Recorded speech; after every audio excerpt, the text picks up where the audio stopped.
प्यारे बच्चों, आप सभी को मेरा स्नेह वंदन। आज की कक्षा 6 में मैं आप सभी के लिए लेकर आई हूँ हिंदी साहित्य का पाठ 7 हार की जीत।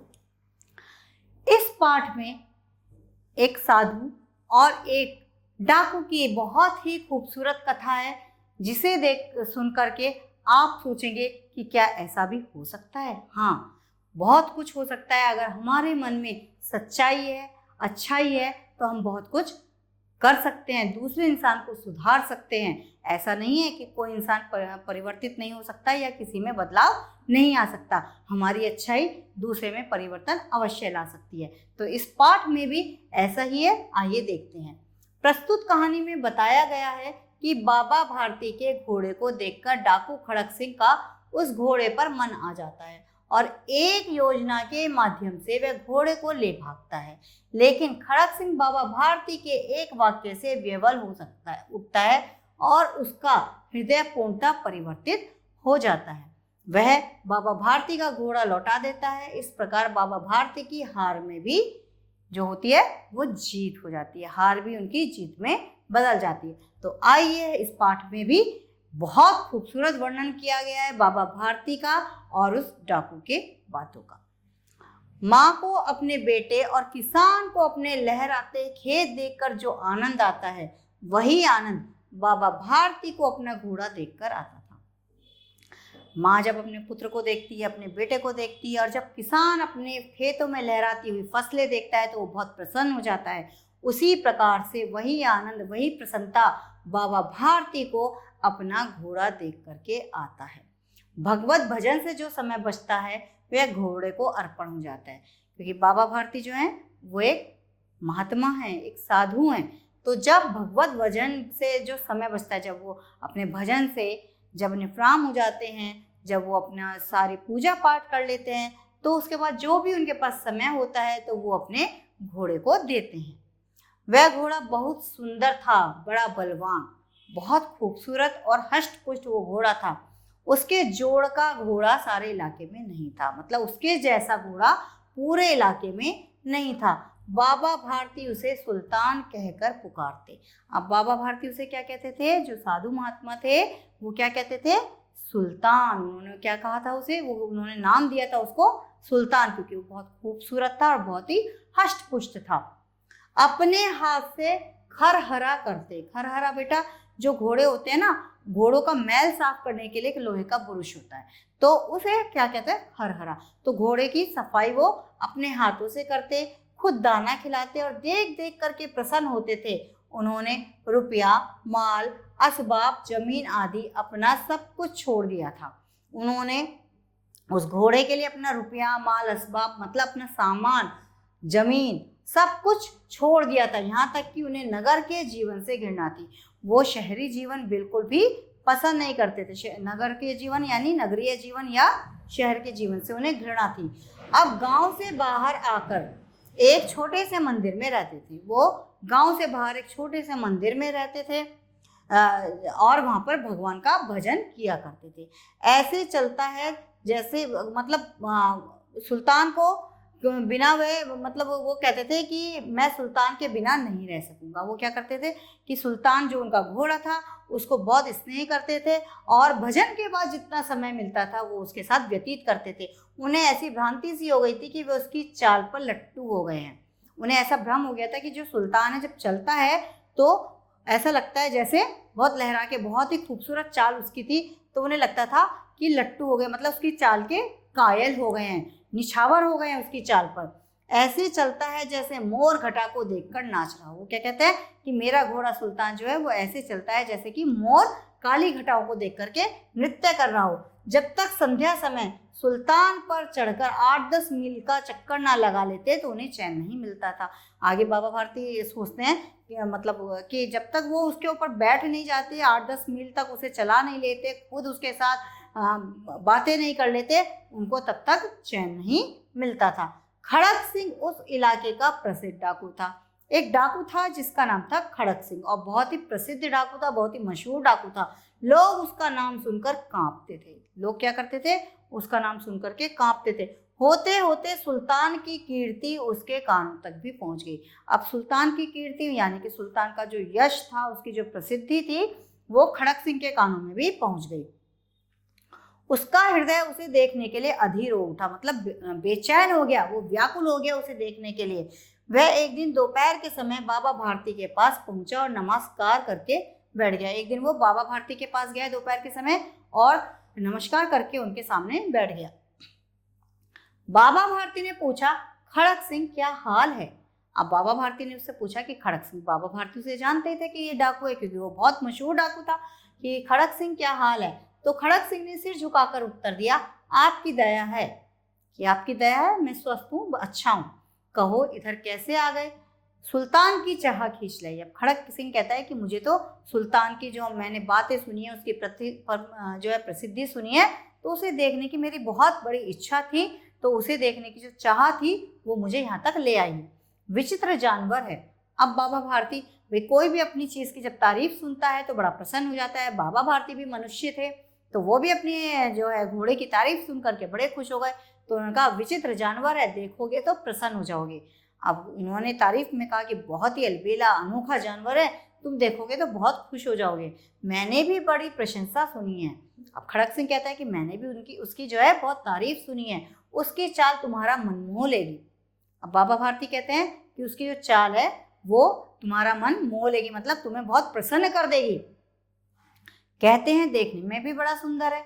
अब खड़क सिंह कहता है कि मैंने सुना है कि वो तो बहुत सुंदर भी है देखने में, क्या कहना, जो उसे एक बार देख लेता है उसके हृदय पर उसकी छवि अंकित हो जाती है। अब बाबा भारती अपने घोड़े की प्रशंसा सुनकर फूले नहीं समा रहे थे, तो उन्होंने क्या कहा कि अरे क्या कहना, जो एक बार उसे देख ले तो उसे देखता ही रह जाए। जो उसकी छवि है ना, जो उसकी बनावट है, वो उसके चेहरे मतलब मन मस्तिष्क पर जो अंकित हो जाती है, छप जाती है। जो भी उसे एक बार देख लेता है तो उसे भूलता नहीं है। बहुत दिनों से अभिलाषा थी, आज उपस्थित हो सका हूँ। अब वो बाबा भारती से कहता है खड़क सिंह कि मेरा बहुत दिनों से इच्छा थी कि मैं उस घोड़े को देखूं, लेकिन नहीं आ पाया, आज वो मेरी इच्छा पूरी हुई। बाबा भारती और खड़क सिंह अस्पताल जो है अस्तबल में पहुंचे। अस्तबल क्या होता है बेटा? जहाँ पर घोड़ों को रखा जाता है उस जगह को अस्तबल कहते हैं। तो बाबा भारती और खड़क सिंह कहाँ पहुंचे? अस्तबल में। बाबा ने घोड़ा दिखाया घमंड से। अब बाबा ने जो है अपने घोड़े की प्रशंसा सुन के तो वो वैसे ही गौरवान्वित फील कर रहे थे, तो अब बड़े घमंड के साथ उन्होंने खड़क सिंह को घोड़ा दिखाया। खड़क सिंह ने देखा, उसने सहस्त्रों घोड़े देखे, तो उसने खड़क सिंह ने जो है घोड़े को देखा, उसे बहुत सारे घोड़े देखे हुए थे, लेकिन ऐसा घोड़ा, ऐसा बांका घोड़ा कभी भी उसकी आंखों के सामने तक से नहीं गुजरा, अर्थात उसने ऐसा घोड़ा कभी भी नहीं देखा था। सोचने लगा भाग्य की बात है। अब क्या सोचने लगा? अरे भाई, ये तो बाबा के भाग्य की बात है कि इनके पास ऐसा घोड़ा है, ऐसा घोड़ा खड़क सिंह के पास होना चाहिए। अब उसने मन ही मन सोचा कि बाबा को घोड़े की क्या जरूरत है, ये तो साधु हैं, घोड़ा तो डाकुओं की जो है जरूरत होता है, तो ऐसा घोड़ा तो मेरे पास होना चाहिए। इस साधु को ऐसी चीजों से क्या लाभ, ये इनका क्या करते हैं, वे घोड़े का क्या फायदा साधु के पास, और साधु को इसका क्या लाभ। कुछ देर तक आश्चर्य से चुपचाप रहा। इसके पश्चात उसके हृदय में हलचल होने लगी। बाल को किसी अधीरता से बोला। अब उसके मन में जो एक कौतूहलता हो गई, एक अधीरता हो गई, और बच्चों की तरह बोला, परंतु बाबा जी इसकी चाल ना देखी तो क्या देखा। अब जैसे बच्चे नहीं जिद करते हैं, मम्मी ये नहीं खाया तो फिर क्या खाया, तो ऐसी वो खड़क सिंह बोला कि बाबा जी अगर मैंने इसकी चाल नहीं देखी तो फिर क्या देखा। बाबा जी भी मनुष्य थे, अपनी वस्तु की प्रशंसा सुन करके जो है दूसरे के मुख से सुन के उनका हृदय और ज्यादा व्याकुल हो गया, और ज्यादा बेचैन हो गया। घोड़े को खोलकर बाहर ले गए। अब उन्होंने क्या किया, घोड़े को खोला और बाहर ले गए। घोड़ा वायु वेग से उड़ने लगा, इतनी तेज दौड़ा था। उड़ना नहीं कि घोड़ा उड़ता है, नहीं, वायु वेग मतलब जितनी तेज हवा चलती है उतनी तेज वो घोड़ा दौड़ने लगा। उसकी चाल देखकर खड़क सिंह के हृदय पर तो सांप लौट गया। सांप लौट गया मतलब उसे ईर्ष्या होने लगी, जलन होने लगी कि यह घोड़ा बाबा भारती के पास क्या कर रहा है। वह डाकू था और जो वस्तु उसे पसंद आ जाए तो उस पर वह अपना अधिकार समझता था। अब खड़क सिंह तो डाकू ठहरा। अब डाकुओं को तो जो चीज अच्छी लगती है वो तो ये सोचते हैं कि ये चीज मेरी है। तो खड़क सिंह ने भी यही सोचा कि भाई ये तो जो घोड़ा है ये तो मेरे पास होना चाहिए और इस पर अब मेरा ही अधिकार है। उसके पास बाहुबल था और आदमी थे। उसके पास तो अपना भी बल था क्योंकि वो तो डाकू था, और उसके पास आदमी भी बहुत थे। तो जाते जाते उसने कहा कि बाबा जी, मैं यह घोड़ा आपके पास नहीं रहने दूंगा। जब खड़क सिंह वहां से जा रहा था बाबा जी के पास से, तो उसने बोला कि बाबा जी, ये घोड़ा मैं आपके पास नहीं रहने दूंगा, अब ये घोड़ा तो मेरा है। बाबा भारती डर गए। अब उसकी एक बात से ही बाबा भारती जो थे वो डर गए। अब उन्हें क्या होने लगा, रात में नींद ही नहीं आती थी। उन्हें ये लगने लगा कि कहीं खड़क सिंह जो है वो उनका घोड़ा ना ले जाए। सारी रात अस्तबल की रखवाली में कटने लगी। अब सारी रात वो क्या करने लगे, अस्तबल की चौकीदारी करने लगे। प्रतिक्षण खड़क सिंह का भय लगा रहता। प्रतिक्षण मतलब हर क्षण, हर पल उन्हें खड़क सिंह का भय लगा रहता था। परंतु कई मास बीत गए, मास मतलब महीने, कई महीने बीत गए और वह नहीं आया। खड़क सिंह जो था वो घोड़ा लेने नहीं आया। यहाँ तक कि बाबा भारती कुछ असावधान हो गए। अब बाबा भारती ने सोचा अभी तक तो वो आया ही नहीं, अब क्या आएगा। वो मतलब थोड़ा सा असावधान हो गए, है ना। अब उन्हें मतलब ऐसा नहीं लग रहा था कि वो आएगा, और इस भय को स्वप्न के भय की भांति मिथ्या समझने लगे। अब उन्हें क्या लगा कि ये तो मेरा केवल डर था, खड़क सिंह ऐसा कुछ भी नहीं करेगा, वो झूठ बोल रहा था। संध्या का समय था। संध्या का समय मतलब शाम का समय था। बाबा भारती सुल्तान की पीठ पर सवार होकर घूमने जा रहे थे। इस समय उनकी आंखों में चमक थी। अब उनकी आंखों में बड़ी चमक थी कि खड़क सिंह तो मेरा घोड़ा लेने नहीं आया, और बाबा भारती भी उस बात को भूल चुके थे। मुख पर प्रसन्नता थी। मुख उनका जो था, चेहरे पर जो एक प्रसन्नता झलक रही थी। कभी घोड़े के शरीर को देखते, कभी उसके रंग को, और मन में फूले नहीं समा रहे थे। वो बहुत प्रसन्न नजर आ रहे थे, और कभी घोड़े को देख रहे थे, कभी उसके रंग को देख रहे थे, कभी उसकी चाल पर निछावर हो रहे थे, और अपने मन ही मन में बहुत प्रसन्न हो रहे थे। सहसा एक ओर से आवाज आई, इस कंगले की सुनते जाना। अब एक, जैसे बाबा भारती जा रहे थे तो एक तरफ से आवाज आई, इस कंगले यानी कि इस गरीब की सुनते जाना। आवाज में करुणा थी। करुणा मतलब दया थी। बाबा ने घोड़े को रोक लिया। देखा एक अपाहिज वृक्ष की छाया में पड़ा करहा रहा है। अब बाबा ने देखा कि जो एक पेड़ है उसकी छाया में एक अपाहिज जो है वो लेटा हुआ है और करहा रहा है। बोले, क्यों, तुम्हें क्या कष्ट है। अब बाबा बोले कि तुम्हें क्या कष्ट है। अपाहिज ने हाथ जोड़कर कहा, बाबा मैं दुखिया हूँ। अपाहिज जो था उसने बोला कि मैं दुखिया हूँ, मुझ पर दया करो। रामावाला यहाँ से 3 मील है। एक गांव का नाम था रामावाला, तो वो कहता है कि यहाँ से वो 3 किलोमीटर दूर है। मुझे वहां जाना है, घोड़े पर चढ़ा लो, परमात्मा भला करेगा। वो कहते हैं, बाबा भारती से कहता है खड़क सिंह कि मुझे घोड़े पर बिठा लो और परमात्मा आपका भला करेगा, ईश्वर आपका भला करेगा। वहां तुम्हारा कौन है, वहां तुम्हारा कौन है। तो जो खड़क सिंह है वो कहता है, दुर्गा दत्त वैद्य का नाम आपने सुना होगा, मैं उनका सौतेला भाई। अब खड़क सिंह जो डाकू था वो बोलता है कि दुर्गा दत्त वैद्य जो है चिकित्सक, उसका नाम आपने सुना होगा, और मैं उनका क्या हूँ, सौतेला भाई। बाबा भारती ने घोड़े से उतरकर अपाहिज को घोड़े पर सवार किया। अब बाबा भारती खुद घोड़े से नीचे उतर गए और उन्होंने उस अपाहिज को घोड़े पर बैठा लिया और स्वयं उसकी लगाम पकड़ करके धीरे धीरे चलने लगे। घोड़े की लगाम पकड़ी और धीरे धीरे कि मेरे घोड़े पर अपाहिज बैठा है, धीरे धीरे चलने लगे। सहसा उन्हें एक झटका सा लगा। अचानक उन्हें एक झटका लगा और लगाम हाथ से छूट गई। अब बाबा भारती के हाथ से क्या था, लगाम छूट गई। उनके आश्चर्य का ठिकाना ना रहा जब उन्होंने देखा कि अपाहिज घोड़े को दौड़ाए लिए जा रहा है। अब उन्हें आश्चर्य होने लगा कि उन्होंने देखा कि जो अपाहिज उन्होंने घोड़े पर बिठाया था वो उनके घोड़े को दौड़ाए लिए जा रहा है। उनके मुख से भय, विस्मय और निराशा से मिली हुई चीख निकल गई। उन्हें डर, विस्मय मतलब आश्चर्य, और एक निराशा से भरी हुई चीख निकल गई। अब उन्हें लगा कि मेरा घोड़ा तो गया। तो जब अपनी कोई चीज़ चोरी हो जाती है या कहीं चली जाती है या हमें नहीं मिलती है तो हम बड़े दुखी हो जाते हैं, बड़े निराश हो जाते हैं। तो वही चीज़ बाबा भारती के साथ हुई और उस चीज में उनके मुख से चीख निकल गई। वह अपाहिज डाकू खड़क सिंह था। अब वो कौन था, अपाहिज डाकू खड़क सिंह था। बाबा भारती कुछ देर तक चुप रहे और इसके पश्चात कुछ निश्चय करके पूरे बल से चिल्लाकर बोले, जरा ठहर जाओ।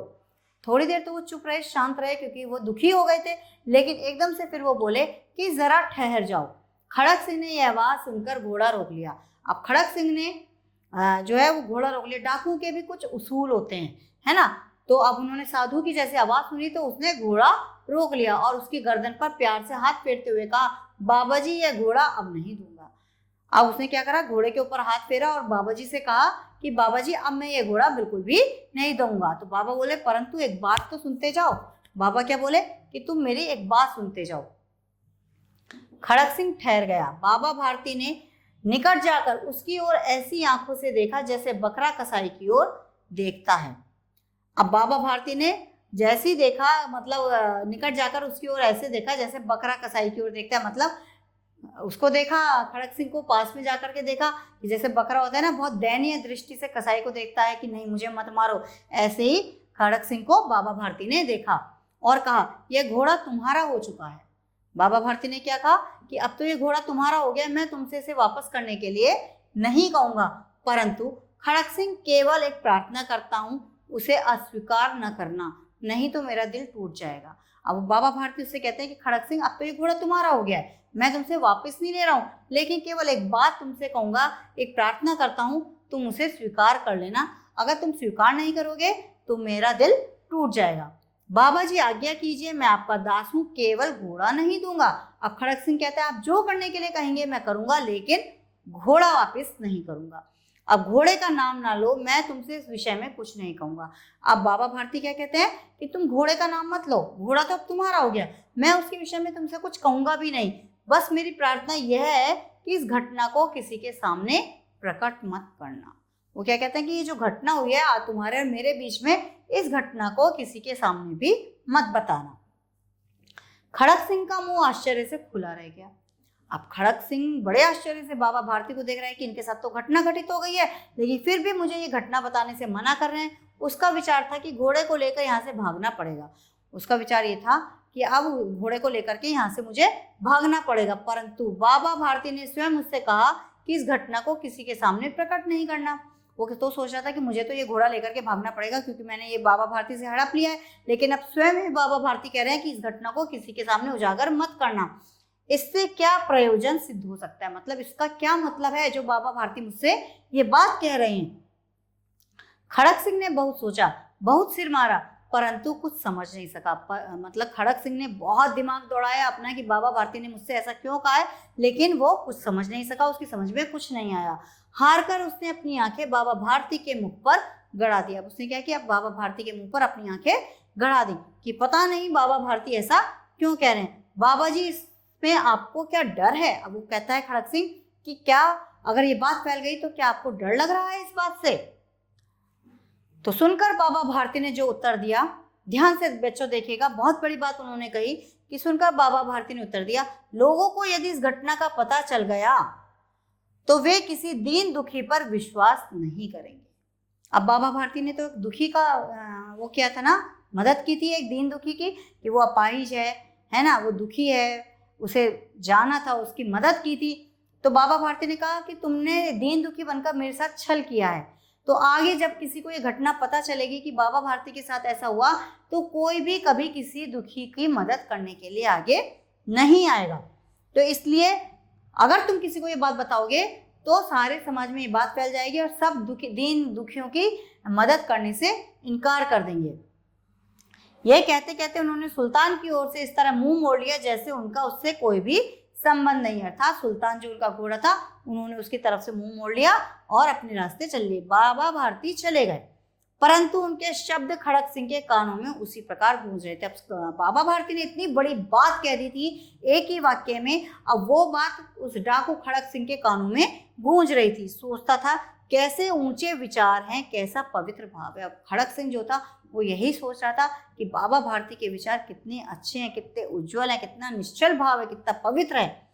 उन्हें इस घोड़े से प्रेम था, इसे देखकर उनका मुख फूल की तरह खिल जाता था। वो कहते हैं कि बाबा भारती को इस घोड़े से कितना स्नेह था कि इसे देखते थे तो वो फूल की तरह खिल जाते थे। कहते थे इसके बिना मैं नहीं रह सकूंगा। बाबा भारती क्या कहते थे कि इस घोड़े के बिना मैं नहीं रह सकूंगा। इसकी रखवाली में वे कई रात सोए नहीं।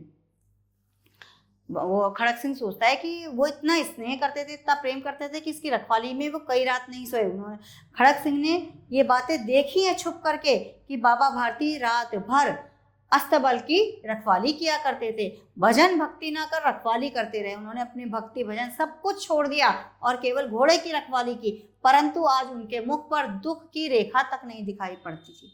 आज उनके मुख पर कोई दुख नहीं था कि मेरा घोड़ा मुझसे छीन लिया गया है। उन्हें केवल यह ख्याल था कि कहीं लोग दीन दुखियों पर विश्वास करना ना छोड़ दें। अब उन्हें क्या था, केवल कि दीन दुखियों पर विश्वास करना ना छोड़ दें, उनकी मदद करना ना छोड़ दें। ऐसा मनुष्य मनुष्य नहीं देवता है। खड़क सिंह के दिमाग में ये बात आ जाती है कि ऐसा मनुष्य केवल मनुष्य नहीं, वो देवता के समान है। रात्रि के अंधकार में खड़क सिंह बाबा भारती के मंदिर में पहुंचा। चारों ओर सन्नाटा था, चारों ओर सन्नाटा पसरा हुआ था। आकाश में तारे टिमटिमा रहे थे। थोड़ी दूर पर गांव के कुत्ते भौंक रहे थे। अब जो था कि खड़क सिंह जो था रात के अंधकार में सोच विचार के बाद रात में जो है पूरे अंधकार अंधेरी रात थी, तो खड़क सिंह बाबा भारती के मंदिर में पहुंचा। चारों तरफ सन्नाटा था। आकाश में तारे टिमटिमा रहे थे। थोड़ी दूर पर गांव के कुत्ते भौंक रहे थे। मंदिर के अंदर से कोई भी शब्द नहीं सुनाई दे रहा था। मंदिर के अंदर से कोई भी आवाज नहीं आ रही थी। खड़क सिंह सुल्तान की बाग, यानी कि जो लगाम होती है उसे बाग कहते हैं, पकड़े हुए था। वह धीरे धीरे अस्तबल के फाटक पर पहुंचा। अस्तबल के दरवाजे तक पहुंचा। फाटक खुला हुआ था क्योंकि अब बाबा भारती का घोड़ा तो वहां से चला गया था। अब वो दरवाजा खुला हुआ पड़ा था। किसी समय वहां बाबा भारती स्वयं लाठी लेकर पहरा देते थे। खड़क सिंह ने यह बात भी देखी थी कि एक समय था जब बाबा भारती यहाँ पर पहरा दिया करते थे, परंतु आज उन्हें किसी चोरी, किसी डाके का भय यानी कि डर नहीं था। खड़क सिंह ने आगे बढ़कर सुल्तान को उसके स्थान पर बांध दिया। खड़क सिंह ने क्या करा कि सुल्तान को उसके स्थान पर बांध दिया जहां से वह घोड़े को बांधा करते थे। कौन बांधा करते थे? बाबा भारती। और बाहर निकलकर सावधानी से फाटक बंद कर दिया। उसने क्या किया? बाहर निकला और फाटक बंद करके चल दिया। इस समय उसकी आंखों में नेकी के आंसू थे, मतलब उसने एक बहुत अच्छा कार्य किया था, नेकी का कार्य किया था। तो अब इस समय खड़क सिंह की आंखों में भी आंसू थे। रात्रि का तीसरा पहर बीत चुका था। चौथा पहर आरंभ होते ही बाबा भारती ने कुटिया से बाहर निकलकर ठंडे जल से स्नान किया। चौथा पहर वो होता है जिस समय सूर्य की किरणें प्रस्फुटित होनी शुरू होती हैं, तो बाबा भारती अपने जो है झोपड़ी में से बाहर निकले और ठंडे पानी से उन्होंने स्नान किया। उसके पश्चात इस प्रकार जैसे कोई स्वप्न में चल रहा हो। अब वो दुखी तो उनका मन था ही, तो नहाने के बाद वो ऐसे चले कि जैसे वो सपने में चल रहे हों। उनके पांव अस्तबल की ओर बढ़े। अब वो जैसे रोजाना अपने सुल्तान को देखने जाते थे, उसी प्रकार से उस दिन भी वो वहां अस्तबल की ओर बढ़े, परंतु फाटक पर पहुंचकर उनको अपनी भूल प्रतीत हुई। अब उन्हें याद आया कि मेरा घोड़ा तो चला गया है। अब उन्हें भूल सी प्रतीत हुई। साथ ही घोर निराशा ने पांव को मन भर का भारी बना दिया, और साथ ही उन्हें दुख तो था ही, साथ ही निराशा भी हुई, और उनके पांव जो है भारी हो गए बहुत ज्यादा, मतलब उनका मन और पांव दोनों ही भारी हो गए और वो वहीं रुक गए। बाबा भारती वहीं पर रुक गए। घोड़े ने अपने स्वामी के पांवों की चाप को पहचान लिया। घोड़ा जो था बहुत, मतलब कोई भी जानवर है बेटा, वो अपने स्वामी को, अपने मालिक को आहट से भी पहचान लेता है। तो घोड़े ने भी अब देखा कि बाबा भारती के कदमों की आहट, पांवों की चाप मतलब कदमों की जो आहट थी, पैरों की जो आहट थी, उसे पहचान लिया और जोर से हिनहिनाया। घोड़े की जो आवाज होती है उसे क्या कहते हैं? हिनहिनाना। तो जोर से हिनहिनाया। बाबा भारती आश्चर्य और प्रसन्नता से दौड़ते हुए अंदर घुसे। अब बाबा भारती जो है, उन्हें ऐसा लगा पहले तो कि कहीं से, जैसे वो रोज आते थे तो वो सुल्तान हिनहिनाता था, कि कहीं से आवाज आई, लेकिन उन्हें बड़ा आश्चर्य हुआ और साथ ही प्रसन्नता भी, और वो दौड़ते हुए अंदर गए और अपने प्यारे घोड़े के गले से लिपटकर इस प्रकार रोने लगे कि कोई पिता बहुत दिनों से अपने बिछड़े हुए पुत्र से गले मिलकर रो रहा हो। अब जैसे उन्होंने घोड़े को देखा, वो उस घोड़े से अपना लिपट के रोने लगे, उसी की भांति रोने लगे जैसे कोई पिता और पुत्र आपस में बहुत दिनों के बाद मिलते हैं और रोते हैं। बार बार उसके मुंह पर थपकियां देते, मतलब उसे प्यार से थपकियां देते, उसे पुचकारते, क्योंकि उन्हें तो ये बिल्कुल उम्मीद ही नहीं थी खड़क सिंह जैसा डाकू उनका घोड़ा वापस भी कर सकता है। फिर वे संतोष से बोले, अब कोई दीन दुखियों की सहायता में से जो है मुंह नहीं मुड़ेगा। अब वो कैसे संतोष, उन्हें एक आत्म संतोष मिला, एक शांति प्राप्त हुई कि अब कोई भी दीन दुखियों की सेवा या सहायता से मुंह नहीं मोड़ेगा।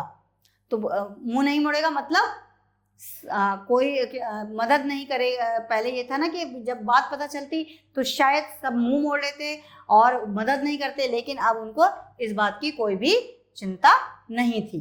अब हम इस पाठ के अभ्यास को करेंगे। अभ्यास में हम देखेंगे OMR शीट पर जो कार्य हमें करना है। तो हमें OMR शीट पर प्रश्नों को देखते हुए सही ऑप्शन को रंगना है। पहला प्रश्न है, किसान को क्या देखकर आनंद आता है? स्वस्थ पुत्र, सुंदर पत्नी, मोर या लहराते खेत? तो किसान को क्या देख करके आनंद आता है? लहराते हुए खेत। तो पहले प्रश्न का उत्तर है डी। तो हम कौन से ऑप्शन के साथ जाएंगे? डी के साथ। तो डी ऑप्शन के साथ हम गए, उसे हमने रंग दिया। अब दूसरा प्रश्न है, मोर किसको देखकर नाचता है? किसान को, बाबा भारती को, खड़क सिंह को या घटा को? तो मोर किसको देख करके नाचता है? घटा। जब काली घटा आसमान में छाती है तो जंगल में मोर नाचता है। तो इसका खा का आंसर है डी। तो इसमें भी हम डी ऑप्शन के साथ जाएंगे। अब तीसरा प्रश्न है, बाबा भारती को कैसे जीवन से घृणा थी? ग्रामीण जीवन से, नगरीय जीवन से, वैभवशाली जीवन से या डाकू के जीवन से? तो बाबा भारती को नगरीय जीवन यानी कि नगर के जीवन से घृणा थी। तो तीसरे प्रश्न का सही उत्तर है बी। तो हम तीसरे प्रश्न के बी ऑप्शन के साथ जाएंगे। अब आता है चौथा प्रश्न, अस्तबल में कौन रहता है? सुल्तान, बाबा भारती, डाकू खड़क सिंह या किसान? तो सुल्तान कौन है? घोड़े का नाम है। तो अस्तबल में कौन रहता है? सुल्तान। तो फोर्थ क्वेश्चन का सही आंसर है ए। तो हम इसे ए के साथ जाएंगे। अब इसके बाद आता है पांचवा प्रश्न, इस कहानी में किसकी हार होती है? सुल्तान की, डाकू खड़क सिंह की, बाबा भारती की या किसान की? तो इस कहानी में जो हार होती है वो होती है डाकू खड़क सिंह की, यानी कि इसका बी ऑप्शन सही है। क्यों हार होती है? क्योंकि बाबा भारती ने जो एक वाक्य कहा था उसी वाक्य से जो है खड़क सिंह का मन बदल गया, परिवर्तित हो गया और वह डाकू जो था घोड़े को बाबा भारती के यहाँ वापस छोड़ गया। रिक्त स्थानों की पूर्ति कीजिए। अब देखते हैं कि इन जो रिक्त स्थान है इनमें कौन कौन से शब्द आएंगे। खड़क सिंह की बाग पकड़े हुए था। अब खड़क सिंह की बाग पकड़े हुए था, खड़क सिंह किसकी बाग पकड़े हुए था? सुल्तान की। यहाँ पर घोड़े की नहीं, सुल्तान, घोड़े का नाम सुल्तान था और बार बार कहानी में भी सुल्तान शब्द का प्रयोग किया गया है। तो खड़क सिंह सुल्तान की बाग पकड़े हुए था, परंतु आज उनके मुख पर की रेखा तक दिखाई नहीं पड़ती थी। आज उनके मुख पर दुख की रेखा तक ना दिखाई पड़ती थी। रात्रि के अंधकार में खड़क सिंह बाबा भारती के मंदिर में पहुंचा। कौन पहुंचा था? खड़क सिंह पहुंचा था। किसी समय वहां पर बाबा भारती स्वयं लाठी लेकर पहरा देते थे। घोर निराशा ने पांव को मन भर का भारी बना दिया था। ठीक है, ये तो हो गए हमारे रिक्त स्थान। अगला अभ्यास है हमारा अति लघु उत्तरीय प्रश्न। तो यहाँ पर हमारे एक शब्द या एक वाक्य के प्रश्न उत्तर हैं, इन्हें हम देखते हैं। इन्हें कैसे करना है? घोड़े ने किसके पांवों की चाप को पहचान लिया? घोड़े ने बाबा भारती या अपने मालिक के पांव की चाप को पहचान लिया। बाबा भारती संतोष के साथ क्या बोले? बाबा भारती संतोष के साथ बोले कि अब दीन दुखियों की मदद के लिए कोई मुंह नहीं फेरेगा। डाकू खड़क सिंह के हृदय पर सांप क्यों लौट गया? डाकू खड़क सिंह के हृदय पर सांप इसलिए लौट गया क्योंकि ऐसा घोड़ा बाबा भारती के पास देखकर उसे आश्चर्य और ईर्ष्या हुई थी। सहसा एक ओर से क्या आवाज आई? सहसा एक ओर से आवाज आई कि इस अपाहिज दरिद्र को एक बार देख लो। बाबा भारती का समय कैसा बीतता था? बाबा भारती का समय बहुत ही अच्छा बीतता था। या बाबा भारती का समय भजन कीर्तन के साथ साथ जो समय बचता अपने घोड़े सुल्तान की देखरेख में बीतता था। तो सही उत्तर हमारा यही होगा कि बाबा भारती का समय भजन संध्या के साथ साथ अपने घोड़े की देखभाल में बीतता था। अब भाषा से हम कुछ अभ्यास को लेते हैं, देखते हैं। अब आप दिए गए शब्दों के विलोम शब्द लिखने हैं। ये जो शब्द हमें दिए गए हैं इनसे हमें विलोम शब्द लिखने हैं। विलोम अर्थात उल्टे। तो यहाँ देखिए अधीर शब्द दिया है, अधीर का उल्टा होगा धीर। विश्वास अविश्वास, भय अभय, असावधान सावधान, अधिकार अनाधिकार, भ्रांति अभ्रांति, सदय निर्दय, सामान्य असामान्य। ये हमारे हुए विलोम शब्द। अब यहाँ पर हमें अनुसरणात्मक शब्द भरना है। ये जो रिक्त स्थान है ये क्या होते हैं, देखिए उपयुक्त वाक्यों में आए रंगीन शब्द अनुसरणात्मक ध्वनि से अर्थ को व्यंजित करने वाले शब्द कहलाते हैं और हमें इन शब्दों को ही यहाँ पर जो है भरना है। पहले इनसे भरने से पहले आप यहाँ देखिए, जैसे आकाश में तारे टिमटिमा रहे हैं, घोड़ा अपने स्वामी के पांव की चाप पहचान कर जोर से हिनहिनाया। तो यहाँ पर अनुसरण जो शब्द करते हैं वही शब्द हमें यहाँ पर प्रयोग करने हैं। जैसे मेरे सामने भिखारी गिड़गिड़ाने लगा, मेरे सामने भिखारी गिड़गिड़ाने लगा। कूड़े पर मक्खियां भिन भिना रही हैं, कूड़े पर मक्खियां भिन भिना रही हैं। मैं बादलों की गड़गड़ाहट से डर गया। आधी रात को कोई दरवाजा खटखटाने लगा। गोली चलते ही पक्षी अपने पंख फड़फड़ाने लगे। ये सारे शब्द अनुसरणात्मक शब्द हैं जो हमने इस तालिका में भरे हैं। निम्नलिखित मुहावरों को अपने वाक्य में प्रयोग कीजिए। मुहावरों के मैं अर्थ आपको स्पष्ट कर देती हूँ, लेकिन वाक्य में आप अपने आप ही प्रयोग करेंगे। लट्टू होना यानी कि किसी भी बात का कायल होना, उसके ऊपर न्यौछावर हो जाना।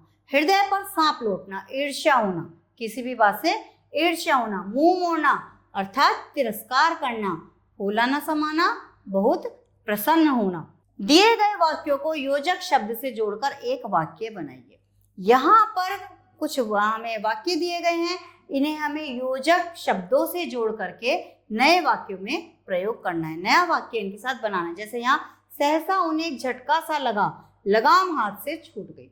यहाँ दो सेंटेंस हैं, दो वाक्य हैं, इन वाक्यों को एक साथ हमें योजक शब्द के साथ जोड़ना है। वो हम कैसे जोड़ेंगे, सहसा उन्हें एक झटका सा लगा और लगाम हाथ से छूट गई। ये जो और शब्द है ये योजक शब्द है जिसे हमने इसमें जोड़ करके इन दो वाक्यों को एक वाक्य बना दिया है। मेरी प्रार्थना है इस घटना को किसी के सामने प्रकट ना करना। मेरी प्रार्थना है कि इस घटना को किसी के सामने प्रकट ना करना। खड़ग सिंह ने बहुत सोचा, बहुत सिर मारा, कुछ समझ ना सका। खड़ग सिंह ने बहुत सोचा, बहुत सिर मारा, लेकिन कुछ समझ ना सका। बाबा जी घोड़े को खोलकर बाहर ले गए, घोड़ा वायु वेग से उड़ने लगा। बाबा जी घोड़े को खोलकर बाहर ले गए और घोड़ा वायु वेग से उड़ने लगा। वह एक दिन बाबा भारती के पास पहुंचा, नमस्कार करके बैठ गया। वह एक दिन बाबा भारती के पास पहुंचा और नमस्कार करके बैठ गया। ये सारे हमने योजक शब्द इन वाक्यों में जोड़ करके इन वाक्यों को नया वाक्य बनाया है। अब आते हैं दिए गए शब्दों में से मूल शब्द, प्रत्यय तथा उपसर्ग अलग अलग करके लिखने हैं।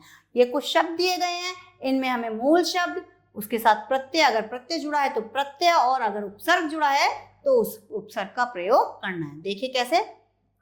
बलवान, बलवान शब्द है कि वह आदमी बहुत बलवान है। दारा सिंह बहुत बलवान थे। तो बलवान शब्द में इसका मूल शब्द क्या है, बल। मूल शब्द क्या है, बल। और इसमें जो प्रत्यय जुड़ा है, बल अपने आप में मूल शब्द है, और इसमें जो प्रत्यय जुड़ा है वो जुड़ा है वान, बलवान। इस शब्द में प्रत्यय जुड़ा है अधीर। अधीर हो मतलब बेचैन, व्याकुल। तो इसका मूल शब्द है धीर, धीर। इसमें अ उपसर्ग लगा है, अर्थात हमें अ को उपसर्ग में लिखना है, क्योंकि जो शब्द शब्द से पहले जुड़ते हैं उन्हें उपसर्ग कहते हैं, और जो शब्द शब्द के अंत में जुड़ते हैं उन्हें प्रत्यय कहते हैं। तो अधीर में अ अक्षर जो है वो पहले जुड़ा है तो ये उपसर्ग है, और धीर के साथ अ लगा दिया पहले तो वो शब्द बन गया अधीर, क्योंकि उपसर्ग और प्रत्यय जोड़ने से जो भी शब्द है वो एकदम परिवर्तित हो जाता है। शक्तिशाली, शक्तिशाली तो शक्तिवान, शक्तिशाली, शक्तिमान, ये सारे शब्द क्या हैं, ये होते हैं प्रत्यय। जैसे इसका जो मूल शब्द है वो है शक्ति। अब इसमें हम मान, वान, शाली इन शब्दों को जोड़ करके हमने एक नया शब्द दिया शक्तिशाली। तो मूल शब्द हुआ शक्ति और इसमें प्रत्यय क्या लगा है, शाली, शक्तिशाली। अंकित, अंकित शब्द है, अंकित का अर्थ होता है छपा हुआ, है ना। अब लेकिन इसका जो मूल शब्द है वो है अंक। इसका मूल शब्द क्या है, अंक, और इसमें प्रत्यय जुड़ा है इत, अंक इत, इत इसमें प्रत्यय। उपस्थित, उपस्थित शब्द है, इसका मूल शब्द है स्थित। इसका मूल शब्द क्या है, स्थित। अब इसमें उप क्या है, हमने उपसर्ग जोड़ा है, उपसर्ग जोड़ करके ये शब्द नया बन गया उपस्थित। तो आज का पाठ हमारा यहीं पर समाप्त होता है। अगले पाठ के लिए मैं फिर आऊंगी, तब तक के लिए धन्यवाद।